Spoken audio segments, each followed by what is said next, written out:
Hello everyone, this is Rahul. So if you want to create this type of sticker in Instagram, so I will show you in my mobile screen how can you create it. Open your Instagram account, go to story,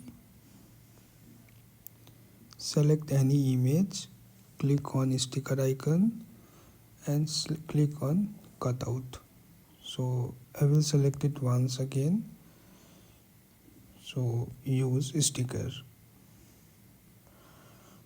So here I will click on download icon, sticker saved.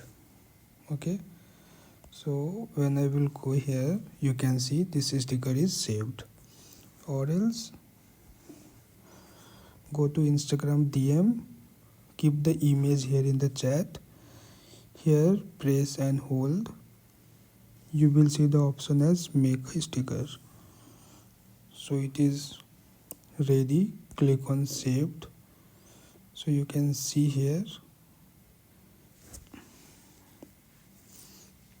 the sticker is saved. So in this way you can create a sticker and save it. I hope you will find this video useful. Thank you.